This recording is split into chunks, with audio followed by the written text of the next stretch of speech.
now to see how randomization happens. You saw the first group, the large group, each person in that picture had a number, and then the computer assigned each number to one of the two groups. That's the best science we can produce. It's completely without flaws that we can control. So now the patients are in each arm of the groups, and the scientists will evaluate what happens to each patient. We'll very carefully monitor each patient, and that's, of course, a benefit of being in a clinical trial. You have some of the most sophisticated scientists in the world looking at you as the patient, taking this drug or taking this standard of therapy. So that's something very important to realize about clinical trials, that while, yes, you're taking a risk in taking a drug that hasn't been fully tested, you're also being watched very, very carefully to make sure that there's nothing wrong with what's happening to you. So they watch your temperature, they watch your heart, they watch how your kidney function is doing, how your breathing is, and they do a lot of other tests just to make sure that nothing bad is happening to you from this experimental drug. And of course, if something goes wrong, they immediately stop the drug. So that's the good news. If you're in a study, you'll get lots of attention. You'll also probably have some fun because it's exciting to be on the cutting edge of science. You're making a difference to the community, and you're making a difference perhaps even to your own children or grandchildren who may someday develop a similar disease. So cancer research studies are very, very important. There are several different kinds of cancer trials we can talk about. One is a prevention study, and for that study, we're really interested in looking at what happens when we give you a better lifestyle. So we may think that eating more fruits and vegetables is good for you. And we then say, let's do some research. So half of the group goes into the group that is told, please eat these servings of these kinds of fruits and vegetables every single day. And record what you've eaten. We'll record your weight. We'll record other parts of your well-being. And the other group is told, eat normally. Eat whatever you would normally eat, but also record what it is that you eat every single day. Both groups are then followed, sometimes for a week or two, sometimes for 10 or 20 years. It depends on the goal of the study. So each group has the opportunity to be followed to a point where the scientist has defined the end point. Now, what happens if you get into this trial and you say, oh, I really don't like this? At any point in a research study, you can stop being a participant. You are really a volunteer. You are helping science and scientists to increase our knowledge of how to care for patients better. But at any point, if something is unacceptable to you, you have all the right to stop taking part in the study. It's important for you to know that.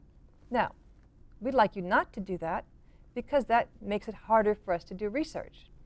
So we're very motivated as scientists to make sure that you have a very good, positive experience during your participation in the study. So the goal is to keep you in that study by making it comfortable and feel safe for you and reassure you, be open with you about how things are changing in your own body, what we're seeing, to the degree that we can. We can't always tell you, for example, which group you're in, because no one actually knows that. It's a blind study. The doctor doesn't know, the patient doesn't know, the family doesn't know. At the end of the study, you will discover that the scientists have a chance to look at all the data, and they will then produce a report that's published in a scientific journal, and often they'll make presentations at scientific meetings about which of these two groups was better off. Did it make a difference to have all these vegetables and fruits every day, or was just the average amount adequate? They'll also know in that study what was the average amount of fruits and vegetables that people eat typically. So we get a lot of knowledge from these studies. And then even within that simple question and answer, there are many other parts of the data that we can look at to find more answers to questions that will help advance our health care. So we have the chemo prevention study.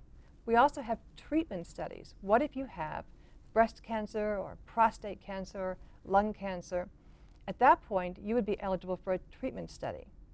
And for those patients, again, we would do the same randomization and give one patient the new exciting drug, because obviously we're very excited, it's been through so many tests and it looks so promising. The other group would get the standard of therapy. And now we follow these patients over time.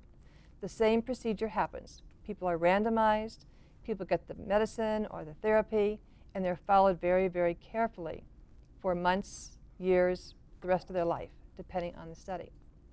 There are other kinds of studies. There are diagnostic studies, for example. Can we find a better way to find breast cancer? Maybe we could find a better way for prostate cancer. These studies help us to find cancers early. And finding cancer early is very important because that allows us to have the most treatment options possible. So early detection saves lives. Now, we have all of you in a study, and we now have some very interesting results.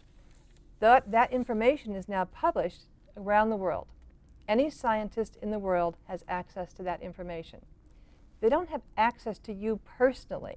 It's important to understand that. They know nothing about the individual participant in the study. They don't know your name. They don't know anything about you.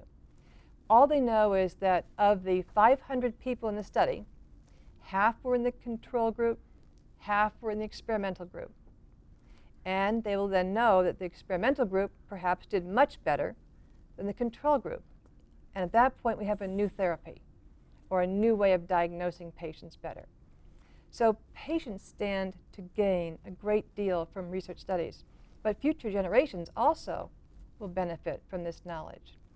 Now, a lot of times people say, well, what if I get into a study and I'm concerned? What if I don't think this is going well? What if I'm worried? I need more information. You can always ask for more information. You can ask the scientist or the scientist staff who's doing the study. You also have other resources. You can talk to people within the larger organization who have approved that study and ask them questions or bring your concerns to them. There's always a higher and higher level to go to. But one hopes that your immediate doctor will be able to answer your questions and reassure you and explain what's happening and give you good answers for your concerns. We also have to be sure that patients are never, ever subjected to anything that's more dangerous, where there are more dangers than benefits for the patient. And so before any study is allowed to be conducted, at that point it has to be first approved by what we call the Institutional Review Board. That's a group of scientists, very, very accomplished scientists within a university, people who know all the important things about how to conduct good research and who understand the rules of ethical conduct in science. This group of people will look at the study, look at the patient's eligibility requirements, so who we're trying to recruit. They'll look at the safety protections for the patients, and they'll decide either the study is safe for patients or it's not. And if it's not, the scientist will not be allowed to do that study. Absolutely cannot do it. But let's assume they decide it's safe.